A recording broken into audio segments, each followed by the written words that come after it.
Bapak Ibu sekalian, sebelum saya serahkan ke fraksi Golkar, sekali lagi Ya, siap, kita fokus di RDP ini. Yang pertama, RDP ini follow up terkait dengan pengangkatan 34.954 guru honorer yang sudah lolos P3K yang hasilnya belum menggembirakan. Yang kedua, adanya kuota 1 juta seleksi P3K baru yang daftar yang diajukan oleh Pemda baru 500.000 sekian yang tadi.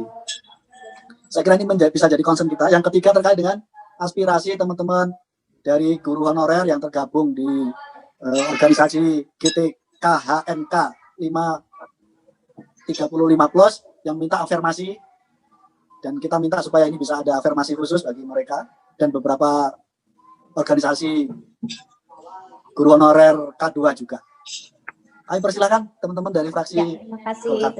Negara seharusnya memang memberikan perhatian yang lebih baik, kalau perlu diprioritaskan terhadap nasib para guru honorer yang mengajar di sekolah-sekolah, wabil khusus itu di daerah-daerah terpencil, di mana guru-guru negeri itu tidak mau ditempatkan di sana. Kalaupun ada SK penempatan dari pembina kepegawaiannya, mereka lari, tidak melaksanakan tugas. Itu pengalaman saya, baik sebagai Kepala Dinas Pendidikan Kabupaten Landak, maupun juga sebagai Bupati. Dan ini sebuah kenyataan, yang secara real, secara nyata, yang betul-betul membina, mendidik anak-anak di daerah pedalaman, daerah perbatasan, daerah yang sulit, itu justru para guru honorer ini. Tapi apa perhatian negara kepada mereka? Diberi kesempatan untuk P3K, tapi harus lulus tes. Inikah bentuk kepedulian pemerintah terhadap mereka yang sudah berjuang mati-matian untuk membangun negara kita ini dari sisi pendidikan? Kami mengapresiasi tentunya upaya-upaya yang sudah dilakukan untuk mencari solusi termasuk dengan program P3K. Tentunya sesuai ini, sekali lagi kami ingin menegaskan bahwa kita tidak bisa mengabaikan suara-suara dan aspirasi dari para guru dan juga tenaga kependidikan yang sudah begitu lama, sudah mungkin puluhan tahun, tentu saja tidak selayaknya jika mereka di calon pegawai baru yang sedang mencari pekerjaan. Nah, oleh sebab itu kami ingin mendorong gitu ya agar ada diferensiasi dan dicari jalan tengah antara prinsip penjaminan kualitas dengan prinsip keadilan. Skema P3K mungkin bisa berjalan, tapi beri pengecualian kepada guru-guru yang sudah mengabdi katakanlah 10-15 tahun. Nah, berapa jumlah mereka? Kami pikir itu tidak terlalu signifikan dibandingkan kebutuhan guru ini. Saya mohon izin Kang Dede untuk bisa melanjutkan mimpin rapat. Saya mohon izin mengikuti melalui mobil nih, OTW Jakarta. Baik Ketua, terima kasih Ketua, dan mudah-mudahan Pak Ketua nanti rapat fraksi jangan buru-buru mengganti Mas Nadim dulu Pak Ketua. Masih panjang perjalanan. Bapak Ibu yang saya hormati, izinkan saya meneruskan setelah dari Golkar. Sekarang adalah fraksi Gerindra. Silahkan fraksi Gerindra. Nah, saya mengharapkan ya, saya sangat serius ini, perlu kita siapkan undang-undang atau keputusan presiden barangkali supaya lebih mudah. Pengangkatan menjadi PNS tanpa tes bagi guru-guru GTKHNK 35+. Jadi pengangkatan mereka tanpa tes. Ya karena mereka mengabdi sudah belasan puluhan tahun, jadi perlu ya diangkat tanpa tes bagi GTKHNK 35+ ini. Kemudian juga untuk yang berikutnya untuk mengenai masalah honorer P3K. Saya berharap honorer di negeri juga honorer di swasta ini benar-benar harus diperhatikan, terutama dilihat masa kerjanya dan usianya. Jadi kalau yang sudah masa kerjanya di atas puluhan tahun atau 5 tahun sekalipun itu harus benar-benar yang kita kasih privilege lah begitu untuk supaya mereka tidak ikut lagi tes-tes, karena banyak juga tes-tes ini akhirnya seperti pembukaan lowongan kerja baru begitu, padahal mereka sudah punya pekerjaan sebagai guru, tinggal di apa namanya dinaikkan kesejahteraannya, dikuatkan posisinya dengan jalur-jalur tadi, baik dengan P3K itu. Dan banyak yang mengeluh ketika saya reses di Dapil juga bahwa pembukaan seperti lowongan ini akhirnya ketika tes-tes yang bisa lolos banyaknya yang baru-baru, yang lama-lama itu yang umurnya tua, yang sudah lama mengabdi, akhirnya kalah dengan tes-tes dengan yang muda-muda. Kita tidak bisa pungkiri bahwa keberadaan guru honorer dan tenaga pendidikan honorer ini sangat penting bagi dunia pendidikan yang ada di Indonesia. Sehingga harapan kami kepada pemerintah untuk lebih memperhatikan kesejahteraan, keadilan terhadap guru-guru honorer dan tenaga pendidik honorer ini. Yang mana masih diadakannya seleksi ya, diadakannya tes. Nah, saya harapkan ini terus adanya afirmasi bagi para guru yang secara pengalaman maupun juga secara daerah ini sangat memiliki tantangan yang begitu besar. Banyak guru-guru di Indonesia ini yang memiliki beban kerja yang begitu banyak, sedangkan juga pengalaman kerja yang begitu besar, sudah begitu lama, akhirnya mereka juga sulit untuk menyisihkan waktu untuk masuk ke dalam kelompok belajar itu maupun juga mempersiapkan diri mereka. Kalau tadi sampaikan Pak Iwan memang ini secara kebutuhannya sangat bare minimum, saya kira bahwa atas pengalaman mereka mendidik dan juga pengalaman mereka yang sudah mereka laksanakan sekian puluh tahun, itu bisa menjawab bare minimum itu. Menurut saya, seharusnya guru honorer yang sudah lama mengabdi mendapatkan kesempatan untuk kuota yang lebih besar dan diutamakan. Baru sisanya silahkan diperluas untuk guru dan lulusan pendidik baru yang belum mengajar dan yang muda-muda. Saya rasa seluruh anggota Komisi 10 setuju dengan pendapat saya itu tadi.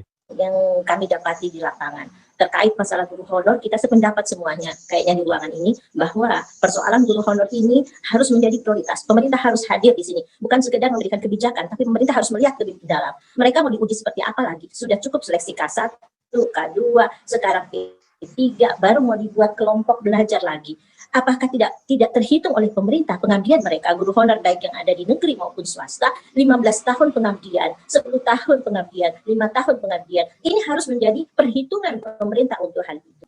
Artinya yang perlu penjelasan kepada kami sebenarnya desain pemenuhan kekurangan guru yang tadi yang baru terisi sekitar 500, bukan terisi malah kan, baru terdaftar 500.000, itu akan diisinya dengan cara seperti apa? Kalau memang ternyata udah 400.000, nggak usah bilang-bilang bahwa itu ada sejuta posisi untuk guru, udah ditutup gimana gitu. Artinya terus terang aja, kalau itu sudah ditutup, sudah. Jadi yang sudah mendaftar sekarang sekian, bahwa kemudian nanti di pertengahan tahun ada kemungkinan dibuka lagi, silakan disampaikan kepada masyarakat kita terbuka, agar kemudian para guru tadi Mas Yoyo masih ditanya-tanya gimana cara daftarnya, padahal pendaftarannya sudah. Penghargaan pemerintah terhadap profesi guru itu seperti apa sih sebenarnya? Kalau profesi itu kan kaitannya dengan kompetensi. Kalau kita lihat, kompetensi itu berpengaruh juga dari jam terbangnya dan pengalamannya. Apalagi kalau misalnya sudah ada guru di atas 7 tahun, nggak bisa disamakan sama yang belum pernah mengajar sama sekali, baru teori dia belum nemu apa-apa.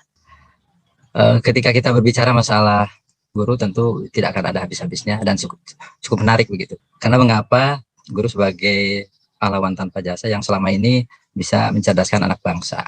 Tidak akan ada menteri, tidak akan ada presiden, tidak akan ada bupati dan seterusnya kalau tanpa ada guru. Semuanya berangkat dari sekolah dan diajar oleh para guru. Oleh sebab itu, sepantasnya kita sebagai Komisi 10 tentu membicarakan tentang bagaimana nasib para guru, terutama guru-guru honorer. Beberapa hari yang lalu kita ketemu dengan guru-guru honorer yang katakanlah mereka sudah dianggap usia lanjut, GTK, HNK plus 35 yang memang tidak masuk dalam kategori yang bisa ikut tes secara langsung. Saya kira mereka, pertama, kenapa mereka ingin diangkat menjadi PNS tanpa tes? Alasannya karena mereka bukan mencari pekerjaan. Mereka adalah para guru yang sudah lama mengabdi untuk bangsa dan negara. Karena ketika kita berbicara masalah guru, Pak Dede, mereka punya tugas 3.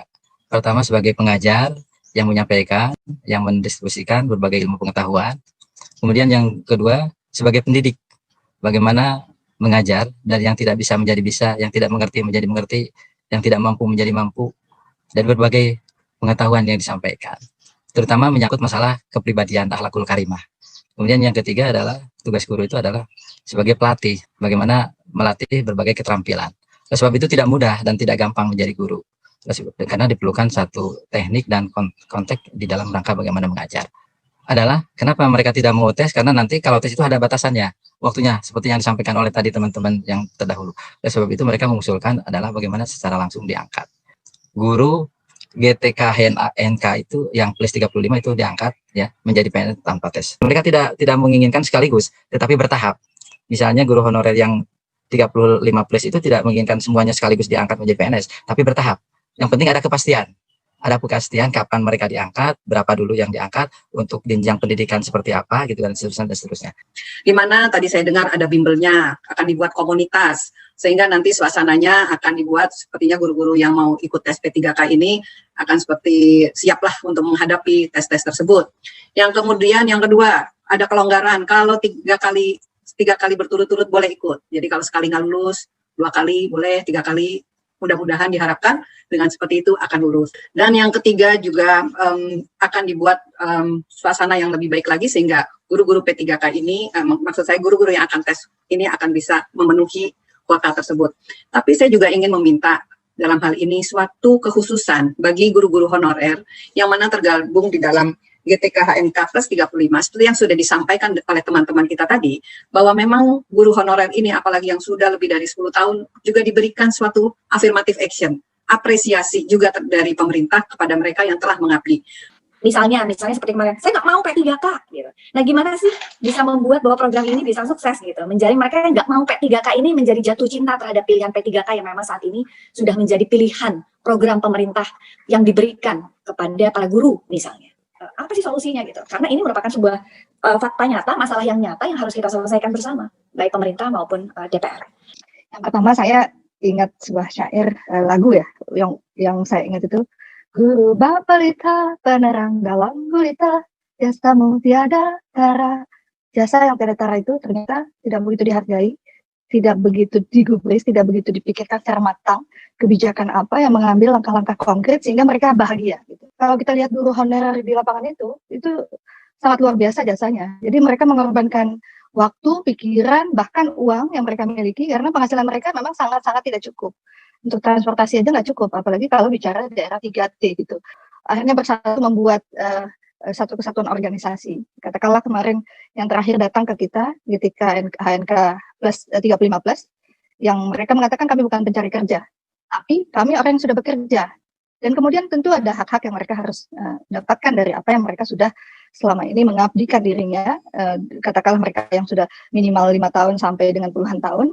Kemudian sebagaimana Prof sampaikan tadi, Bang dan beberapa teman tadi menyampaikan dari lintas fraksi, sebetulnya cobalah sesuatu yang kita putuskan itu kita bicara dengan hati. Biasanya bicara hati itu bicara God spot gitu ya. Ini hati ini adalah Allah yang akan mengislami kita.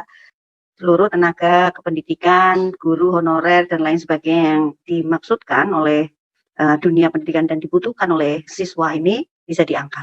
Tetapi koordinasi dan konsolidasi peraturannya di tiap kementerian ini yang membuat jauh dari realisasi. Tadi sudah disampaikan banyak oleh teman-teman, ya misalnya Menpan RB begini, tapi Pemdanya begini, PKN-nya begini, kemudian adanya alasan-alasan anggaran yang tidak mencukupi dan lain sebagainya. Tetapi sebenarnya kalau pemerintah ini memiliki satu fokus yang cukup untuk mengangkat semua, bisa. Kekuatan APBN untuk 20% pendidikan pun sebenarnya bisa keras dan tegas menuntut pemerintah untuk mengangkat semua guru honorer itu. Mereka tidak perlu diapa-apakan, hanya didata, kemudian karena sudah kerja di situ, ya sudah. Kemudian negara mengambil porsi, mereka jadi ASN atau menjadi PNS. Nah, sekarang karena dulu tidak ada P3K ya ASN ya PNS. Kelayakannya, kemudian sesuai dengan pelajaran yang dibutuhkan atau tidak dan sebagainya. Kalau sekolah, apalagi ini sekolah negeri ya. Ini sekolah negeri itu kan tugas pemerintah dan menyadari tentang itu, maka mereka akan diangkat semua menjadi PNS gitu. Mereka udah kerja. Ini risiko negara sebetulnya kalau kemudian mereka di ASN kan semua, di PNS kan semua, ya itu risiko negara. Kalau kemudian tidak layak, kalau nanti tidak ada mutu apa segala macam, mutu atau tidak mereka udah kerja kok. Sekarang ditanyakan mutu atau tidak. Kalau mutu atau tidak, ya mereka mestinya kemarin-kemarin jangan diterima jadi guru honorer, jangan diterima jadi tenaga honorer di sekolah itu. Jadi real mereka sudah kerja, sudah digunakan, sudah memproduk siswa dan sebagainya. Jadi kalau sekarang dipertanyakan mutu, nanti ASN kita apa segala macam, kalau nanti akan membuka yang baru, yang mereka sudah kurang, sudah meninggal, sudah pensiun dan sebagainya, nah itu silahkan. Usulan mereka untuk kemudian di ASN kan, atau kemudian milihnya PNS, saya kira wajar ya. Karena yang sudah jelas PNS, karena P3K ini belum jelas. Karena ada yang SKN yang keluar. Hampir semua fraksi dalam konteks ini berbicara hal yang sama. Bahwa perjuangkanlah formasi CPNS bagi para guru-guru honorer, terutama yang sudah bertugas selama lebih dari 5 tahun ke atas. Apa yang disampaikan Pak Fikri tadi lebih detail lagi, ada bagaimana proses payung hukum, peraturan, janji-janji yang sudah dilakukan sampai saat ini. Mungkin kalau kita menyimak sedikit, Bapak Ibu yang saya hormati, Pak Jokowi ketika terpilih kembali mungkin sebagai presiden, itu mungkin 50% guru itu membantu Pak Jokowi. Tentu dengan harapan bahwa dunia pendidikan akan berkembang dan juga dengan harapan bahwa mereka punya kesempatan untuk maju. Yang kedua, ini yang perlu saya sampaikan karena ya semua sudah berbicara banyak. Di tengah pandemi saat ini, yang harus kita lihat, justru inilah kesempatan bagi negara untuk melakukan sebuah change, sebuah perubahan. Dan perubahan di depan mata itu adalah industri 4.0. Dan industri 4.0 itu ujung-ujungnya adalah beradaptasi dengan perubahan, which is artinya adalah pendidikan menuju kepada perubahan. Siapa yang mampu mendidik? Guru.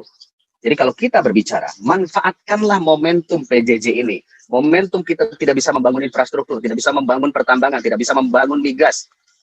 Ayo, kita angkat dunia pendidikan ini. Beri kesejahteraan kepada para gurunya melalui pengangkatan PNS, melalui peningkatan kesejahteraannya. Karena ingat, GDP kita hampir 60% itu adalah household consumption, atau kita sebutnya adalah belanja rumah tangga. Artinya ketika para guru yang tadinya honorer hanya bergaji 150.000, 300.000, sekarang tiba-tiba dia bisa mendapatkan nilai, mendapatkan pendapatan setara UMR, maka mereka akan belanja. Dan yang paling penting lagi adalah untuk mengembangkan ekonomi ini, maka perlu ada pendampingan UKM. Perlu ada pendampingan pembelajaran bagi masyarakat untuk how to survive di dalam era pandemi ini. Kasih titip kepada para guru untuk mendampingi masyarakat. Bagaimana caranya agar bisa survive. Apakah itu pembelajaran mengenai UKM, pembelajaran mengenai mencari bentuk-bentuk jenis pekerjaan baru. Kenapa? Karena mereka lah para guru adalah orang-orang yang terdidik. Mereka lah orang-orang yang terbiasa untuk day to day untuk memberikan pelajaran. Tanpa perlu, ibaratnya kalau pemerintah lain kan, kalau ada bintek-bintek, maka semua harus ada SPJ. Kalau guru kan tidak perlu. Diberikan saja tugas, maka pasti akan mereka lakukan. Dengan syarat, hargai mereka. Angkatlah mereka menjadi haknya. Berikanlah kesejahteraan pada mereka. Jadi Bapak dan Ibu yang saya hormati, ini momentum yang harus diambil oleh negara. Jadi saya mohon dengan segala kerendahan hati kepada semua kawan-kawan, yuk mari kita dukung pemerintah untuk menjadikan sumber daya manusia unggul ini adalah sarana competitiveness kita.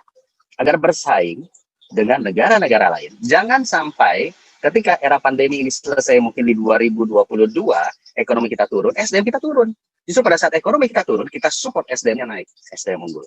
Jadi kalau Bapak dan Ibu setuju, kita akan bikinkan kesimpulan. Yang pertama kita minta agar para guru-guru yang sudah lama berbakti 35 tahun plus, ataupun yang sudah mengabdi lebih daripada 5 tahun, 10 tahun, tidak usah ikut tes. Ya, cukup rekomendasi dinas pendidikan, rekomendasi kepala sekolah, rekomendasi sekolah, dan sebagainya. Lalu kemudian juga beri ruang untuk P3K ini bukan hanya untuk guru saja. Ada hal-hal lain seperti misalnya kita sebut saja guru TU-nya, operatornya, terus kemudian juga administrasi atau tenaga kependidikan lainnya. Ketiga, saya juga tawarkan kepada teman-teman, memang benar guru-guru swasta ini terabaikan. Memang benar guru-guru di pesantren, di madrasah ini juga terabaikan. Mereka selalu minta kembalikan kami kepada Kementerian Pendidikan agar kami menjadi bagian dari guru. Tolong kami minta kepada pemerintah, pikirkan ini. Mari kita tarik sahabat-sahabat kita guru-guru di madrasah itu untuk kembali kepada Kementerian Pendidikan dan Kebudayaan. Mungkin domainnya tetap di Kementerian Agama, katakanlah. Tetapi bagaimana cara mereka belajar dan mendapatkan hak-haknya, itu bisa dari Kementerian Pendidikan. Karena dengan anggaran yang ditetapkan Undang-Undang 20%, sesungguhnya banyak yang bisa kita lakukan untuk mengupgrade masyarakat kita terutama di bidang pendidikan. Poin pentingnya adalah jangan sampai terjadi Gini rasio yang tinggi. Ada satu gap sosial, apakah gap ekonomi ataupun gap pendidikan, antara orang yang satu dengan orang lainnya. Jadi ini saya apel, Bapak dan Ibu, saya tidak perlu lagi harus berteriak-teriak mengatakan, mari kita dukung guru-guru honorer. Tidak perlu, kita berjuang bersama-sama, kita cari solusinya. Saya yakin kita bisa mendapatkan solusinya. Itulah Bapak dan Ibu, juga para Pak Iwan, Pak Dirjen, juga dari PKR, Kemendagri, saya memberikan sesuatu visi lain, yaitu bagaimana menyelesaikan pandemi ini dengan mengalihkannya kepada pembangunan sumber daya manusia. Pemerintah dari sisi keuangan sebetulnya siap untuk memberikan gaji atau honor bagi P3K melalui dana alokasi khusus, utamanya adalah DAU pendidikan, karena kita paham dari dana pendidikan 20%, hampir 70% itu lari ke daerah dalam bentuk dana pendidikan dan DAU. Konteksnya di situ, jangan sampai Pak Bupati itu mengalokasikannya untuk yang lain dari konteks tersebut. Nah ini harus Kemendagri pun harus membuat aturan-aturan yang baku dan jelas. Nah proses yang memang bermasalah dan kita ributkan hari ini, dan saya yakin kita ini ditonton oleh para guru honorer di YouTube, di Facebook dan sebagainya, adalah rekrutmen. Kalau rekrutmen kuncinya adalah di Kementerian Pendidikan dan di Kemenpan RB ya atau BKN. Artinya siapa yang mau direkrut? Sudah cocokkah dia direkrut? pastikah direkrut dan bagaimana masa depan atau karir orientednya dia. Saya mengajak kawan-kawan, mari kita bikin kesimpulan hari ini yang memberikan penegasan tentang soal rekrutmen tersebut. 1. Direktur Anggaran Bidang Pembangunan Manusia dan Kebudayaan Ditjen Anggaran Kemenko menyampaikan bahwa terkait formasi P3K seleksi 2019, Kemenko RI dalam posisi menunggu data Pemda yang tidak memiliki kemampuan anggaran untuk penggajian P3K. 7.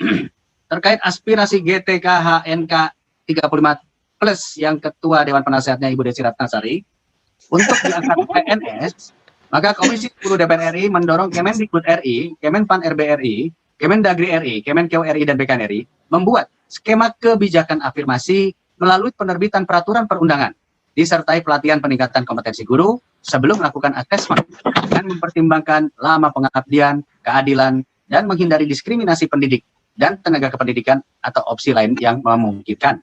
Saya tanya kepada yang lain dulu lah, ya, kepada yang lain, Pak Setuju, Sidon. Ketua. Setuju, sesuai Bagaimana? aspirasi. Setuju, Ketua, sesuai aspirasi. Setuju, Setuju ya, Pak Ketua. Setuju. Oke, baik. Ya, bungkus. Cukup ya, teman-teman. Bungkus. Bungkus, Ketua. Baik.